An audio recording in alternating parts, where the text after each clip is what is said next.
Olá, eu sou Flor Ferraz e esse é o sétimo capítulo dessa série. No capítulo anterior eu estava falando sobre a minha pré-transição e hoje nesse capítulo eu vou falar sobre a minha transição. Provavelmente esse capítulo vai ser um pouquinho mais extenso que os demais porque foi exatamente o momento mais intenso, onde as coisas aconteceram com maior intensidade.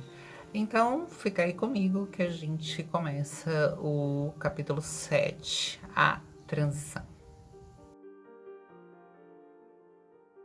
Bom, gente, eu não tenho como falar da minha transição e do início da minha transição sem falar na minha irmã. A minha irmã foi um ponto-chave para minha transição. A minha irmã é uma pessoa que desde muito cedo ela sempre me apoiou. Apesar daquela história que eu contei lá do meu cabelo, né? Mas eu tinha falado sobre como ela percebia, ela me percebia menina, né? Já desde muito tempo ela sabia que o feminino em mim era uma presença. Então o que que ela fez? Ela já percebendo que eu estava numa crise muito forte e que eu estava dando os sinais, ela se adiantou e ela me ia ter um show do Sandy Júnior. A minha irmã me maquiou, me ensinou, né, a maquiar, me maquiou, botou umas roupas dela e me fez uma sessão de fotos. Isso, a minha sobrinha também era novinha e tudo e tal. E aí, nossa, foi incrível. E no outro dia ela me incentivou a ir pro show da Sandy, da Sandy Júnior, né? Da Sandy do Júnior, montada. Era a primeira vez que eu ia sair na rua montada e ela foi comigo. E eu lembro até que eu botei um sutiã com um bojo, né? Eu tinha uma ginecomastia e aí meu peito ficou grandinho e eu botei tudo e eu fui em pânico, com muito medo de encontrar gente conhecida e acontecer alguma coisa assim desagradável. Mas acabou que não, que deu certo, só que o show não aconteceu. Então, esse show aconteceu no Sambódromo em Manaus e era um show de Sandy Júnior, né? Então você imagina que era muita gente. Esse show não aconteceu porque choveu horrivelmente. Como o Sambódromo de Manaus é aberto, corria um risco de perda dos aparelhos, dos instrumentos, de choque elétrico, uma série de coisas. Então eles adiaram esse show para o dia seguinte. Mas eu tive essa experiência de estar ali com meia Manaus no mesmo lugar e depois eu vi o show da Sandy. O tanto que até hoje a Sandy, o Júnior, Sandy Júnior, essas músicas todas, elas me marcaram tão profundamente que eu me sinto. É como se fosse parte da trilha sonora da minha vida. Então, o Sandy Júnior é muito importante para mim. Eu realmente sou uma fã fervorosa, apesar de ter 42 anos. Eu estava conversando com a Dorivane as coisas, mas eu precisava encarar uma realidade, né? Que era chegar com os meus pais e contar a verdade, ou seja, me assumir pela segunda vez, né? Então eu cheguei, eu pedi para os meus pais para a gente ter uma conversa e eu lembro que a gente sentou no quarto e aí eu falei para eles, olha, pai, eu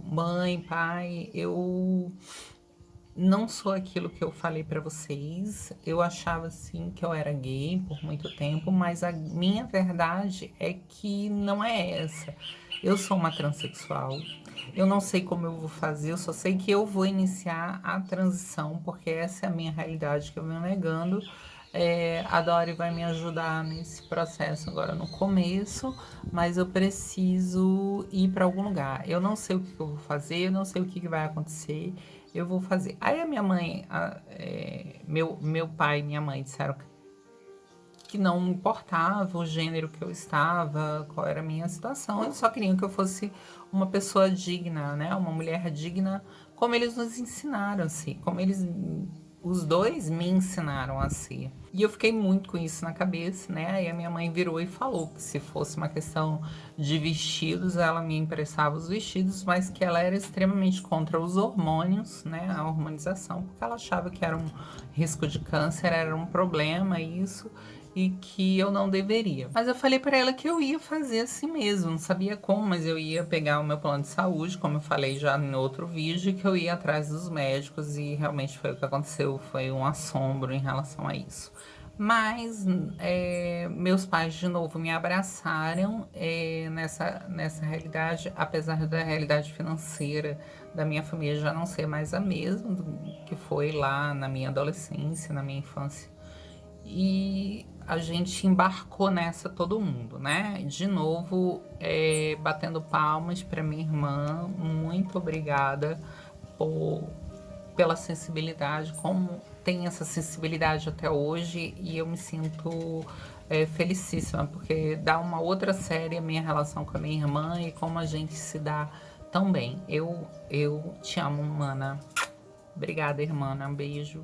Te amo demais. Eu iniciei a minha transição, como eu já falei no outro vídeo, eu comecei a escrever para o site Coluna da Maitê, né? O Casa da Maitê, e eu tinha a coluna Transe lá nesse site, contava toda a minha transição num blog, que era o ablogada.deblog.com.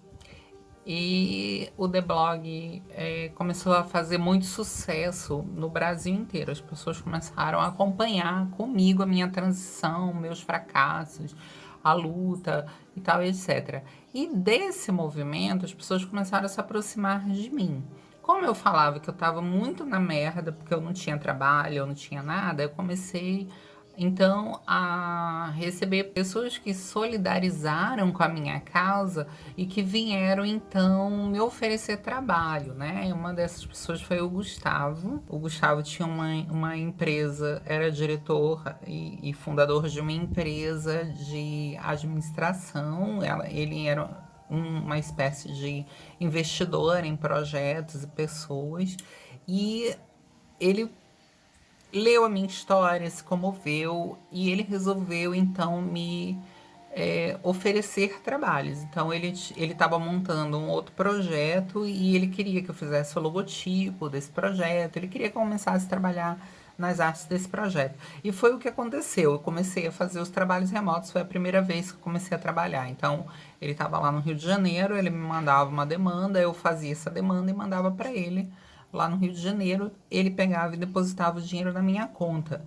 E começou a funcionar isso. E ele era um cara extremamente inteligente, é um homem extremamente gentil, e ele ia sempre me dando dicas profissionais de como ficar cada vez mais profissional, justamente para eu poder me tornar independente, era uma possibilidade de trabalho que ele estava me oferecendo ali, de uma nova chance, na verdade, né? Uma perspectiva de trabalho.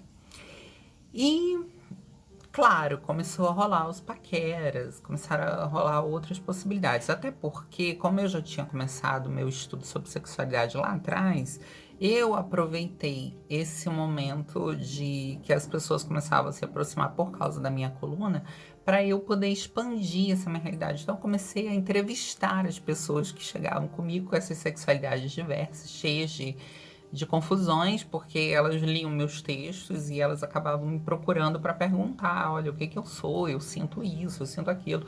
E eu vi uma possibilidade de conversar com essas pessoas e descobrir essa pluralidade das pessoas.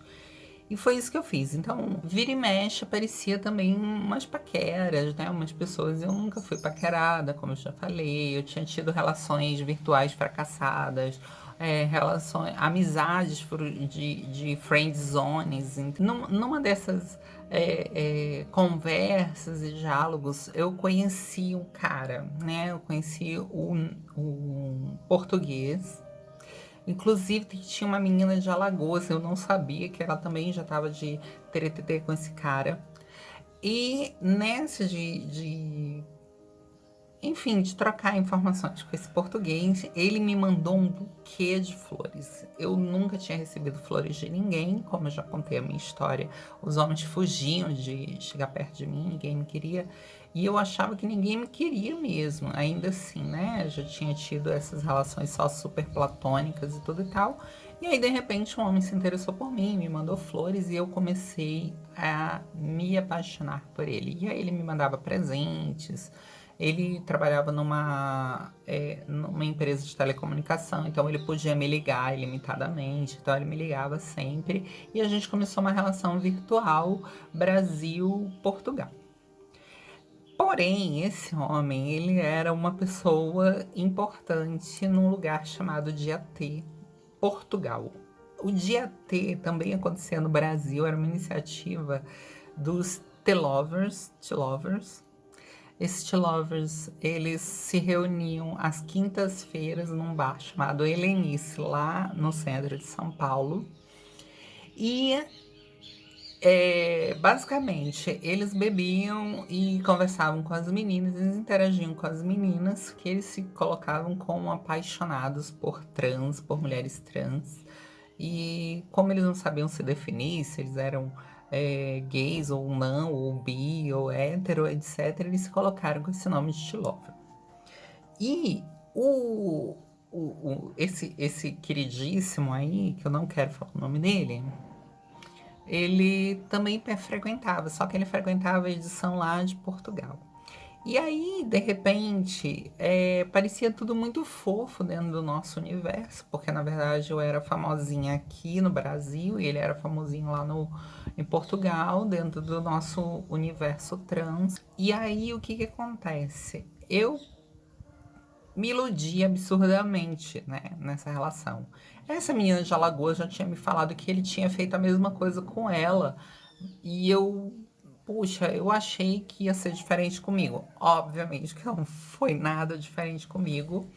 E aí eu marquei de encontrar com esse português, ele viria ao Brasil me encontrar. Viajei para Fortaleza, passei o Natal em Fortaleza e o Ano Novo. E quando foi nesse período entre o Natal e o Ano Novo, ele me ligou dizendo que ele tinha sofrido um acidente e que ele não viria mais ao Brasil, que ele estava terminando comigo e etc e tal. E ele estava falando que ele estava terminando comigo porque ele tinha conhecido uma outra pessoa e que ele não ia mais ficar comigo a partir daquele momento e tal, etc. E eu estava muito frustrada, muito, muito frustrada, porque de novo, apesar de toda a movimentação que eu tinha feito, apesar de toda a verdade que eu tinha colocado no universo, de novo eu estava numa relação platônica estranha, virtual, e o cara estava me enganando de novo. E aí eu entrei num surto, eu não conseguia aceitar que aquilo estava acontecendo comigo pela milésima, duzentésima, trotagésima vez. Eu briguei com a minha mãe nesse período, eu estava muito mal, eu estava muito depressiva. Não estava ainda acontecendo as coisas, eu tinha muita ansiedade por conta das transformações. Eu queria que as transformações acontecessem com muito mais urgência do que elas iam acontecer, né? Mas no dia 29, eu acho, na véspera da véspera do Réveillon lá de 2004 para 2005, eu recebi uma notícia incrível do Gustavo, que ele tinha mexido lá com a galera dele, né? Tinha trabalhado lá com a galera dele, que eles iam me oferecer uma bolsa de estudos para eu ir para São Paulo terminar minha faculdade, meu curso lá na Pan-Americana de design, e que depois ele poderia me aproveitar lá no novo projeto lá no Rio de Janeiro. Nossa, gente, foi incrível. Ao mesmo tempo que eu tava muito mal, porque mais uma vez, minha relação tinha dado certo, que não ia acontecer, eu tinha me iludido, me sentido uma trouxa. Por outro lado, eu tinha agora a certeza de que eu ia para São Paulo, e eu aceitei isso com todo o coração. E eu briguei com a minha mãe, eu falei para ela que eu ia embora para São Paulo e fui embora. E quando foi no No carnaval, eu participei de um evento chamado Vives, de meditação. E quando acabou esse evento, eu peguei um avião e fui para São Paulo. Inicialmente, fui morar com o meu amigo, meu grande amigo Vainer. O Vainer, inclusive, ele tem um canal aqui, que é o Aurora do Tarô, onde ele é um grande tarólogo.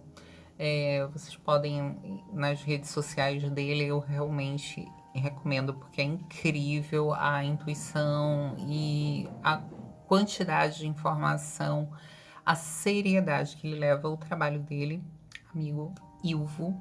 Morei com o Vainer na Oscar Freire. Eu morei com ele acho que 1 mês e meio, 2 pelo menos. Conheci o Gustavo, né? No primeiro dia que eu cheguei em São Paulo, o Gustavo já foi me recepcionar, já o conheci, trocamos informações, fomos almoçar, passeamos, foi muito bacana, assim, uma pessoa incrível, foi realmente um anjo na minha vida. As coisas começaram a azedar um pouco lá quando eu morava com o Vainer, porque a síndica, que era a dona Valéria, ela virou para o Vainer e disse que eu não podia mais morar lá. E aí o Vainer falou por quê, e ela falou que era um prédio de família, aquele prédio, e que não podia ficar lá, porque eu era uma trans e não podia ficar lá. E obviamente eu fiquei arrasada, eu fui mandada embora, e aí eu comecei a procurar lugares para morar, e nenhum lugar abria as portas para mim, nenhum lugar. Eu fui em mais de 40 lugares tentando achar um lugar para eu ficar. Reportei isso ao Gustavo, falei para ele que eu tava numa situação muito ruim lá, que eu ia ficar na rua, né? Eu precisava do computador para trabalhar, mas eu tava numa situação muito complicada.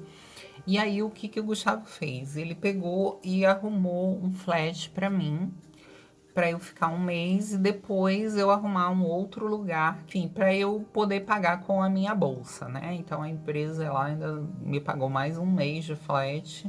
Eu descobri ali naquele momento que a humanidade realmente ela detesta pessoas trans.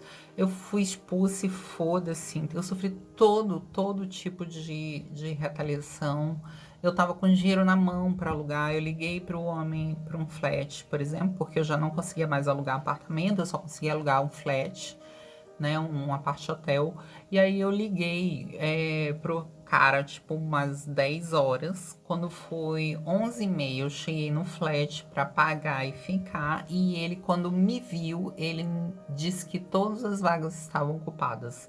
E aí eu falei, não, mas eu liguei pro senhor 1h30, não tem condição. E ele falou, não, as vagas estão ocupadas.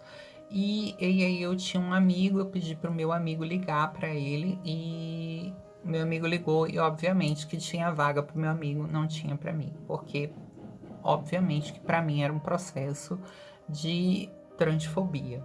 Então eu sofri muita transfobia nesse período, eu sofri transfobia de várias situações. Enfim, eu ia recebendo a bolsa, mas eu comecei, um belo dia eu tive um pesadelo de que o Gustavo, eu na verdade, eu já tinha conhecido ele, mas aí eu tive um pesadelo que um certo dia o Gustavo não estava mais na empresa, eu tinha mudado de ideia e que simplesmente a minha bolsa ia ser suspensa e eu não ia receber mais esse dinheiro. E eu comecei a entrar em pânico. Eu falei, não, cara, eu não posso ficar só com o dinheiro da bolsa, porque eu vou me fuder muito, assim, eu não vou ter como resolver minha vida, né? Tipo, e se acontecer de dar errado, eu comecei a entrar nesse pânico, eu não quero voltar para Manaus, eu tô no meio da transição, eu preciso desse dinheiro para eu poder. E aí eu fui procurar um emprego, eu precisava trabalhar em alguma coisa. E eu me lembro que eu fui na parada do orgulho LGBT e deixei meu currículo na parada. Porque eu pensei assim, ué, quem é que vai contratar uma pessoa trans em transição em 2005? Falei, bom, há os lugares. Aí eu fui no Mix Brasil, falei com o André Fischer, inclusive o André Fischer me ofereceu para ser colunista do site. Eu acabei parando, eu escrevi ainda alguns textos, mas eu acabei parando porque eu consegui esse outro trabalho na parada do Orgulho LGBT de São Paulo. E eu fui trabalhar como secretária na parada, que eu sabia que era um trabalho temporário. Gente, fiquei lá, conheci o Xande, que é meu irmão do coração, meu amor. E ele me acolheu demais. Eu conheci também a equipe que trabalhava na parada, né? E de repente aquilo ali foi incrível, porque é, eu saí de Manaus e aí eu fui parar na maior parada do mundo, trabalhando como secretária, e de repente eu estava ali no meio do fervo, correndo para cima e para baixo, ajudando.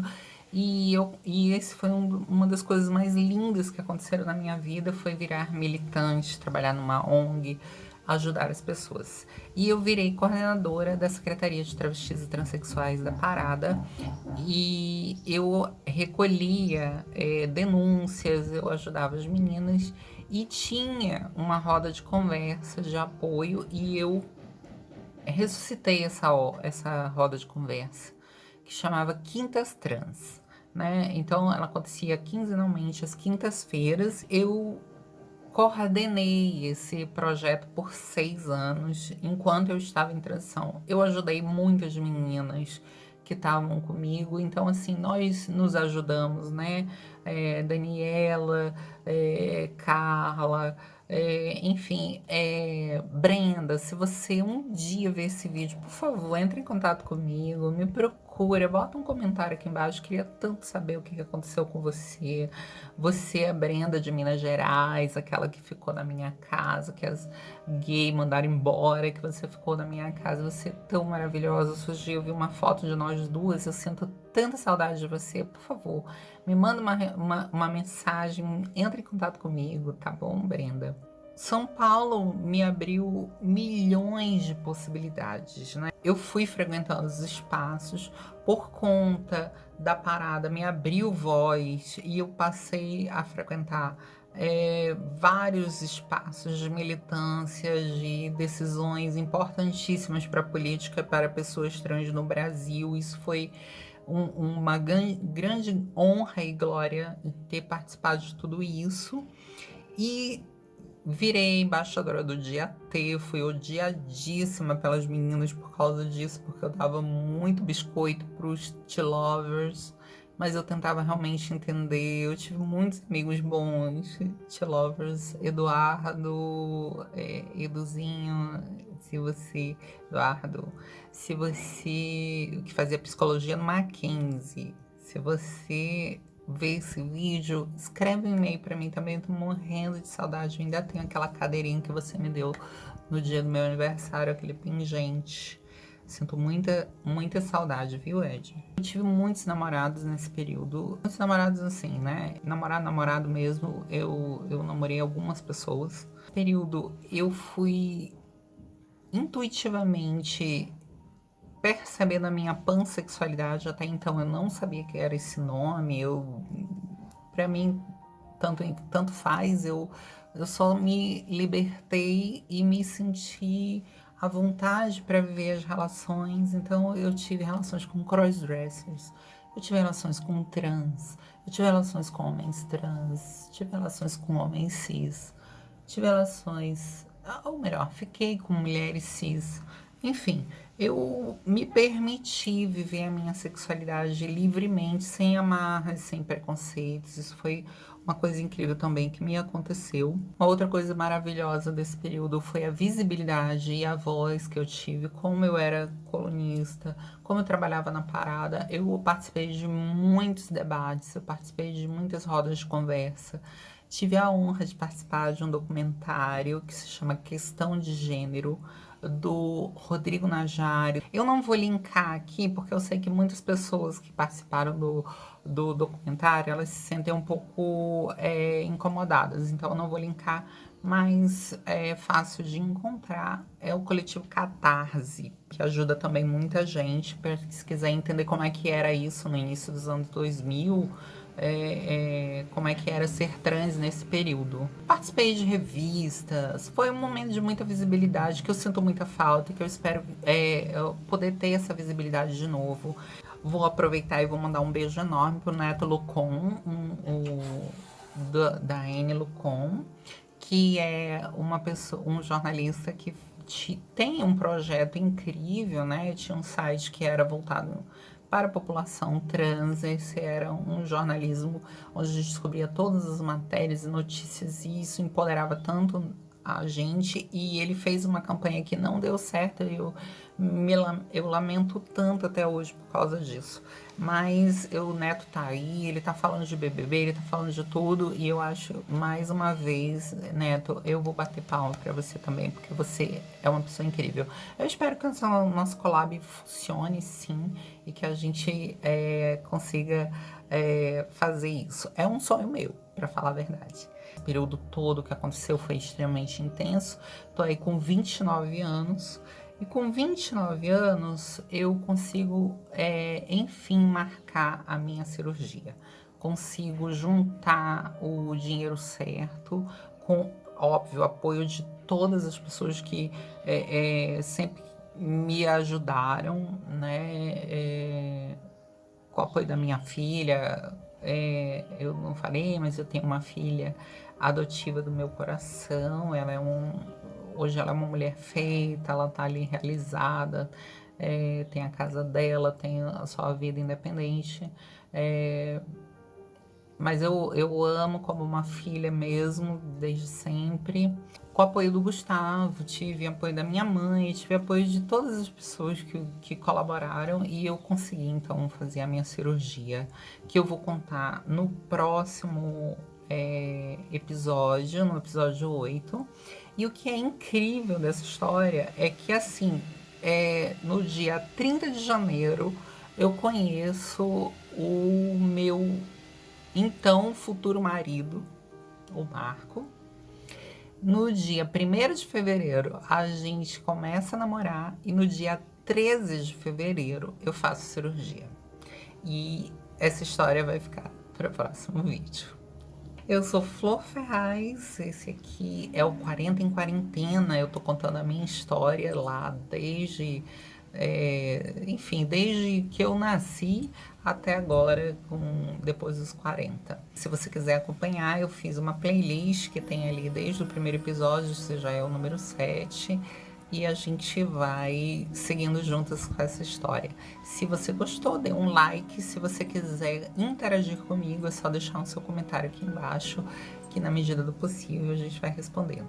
Eu agradeço a todo mundo que está assistindo, me acompanhando até aqui, pela paciência, pelo interesse, enfim, por estar comigo. Um grande beijo, até daqui a pouco.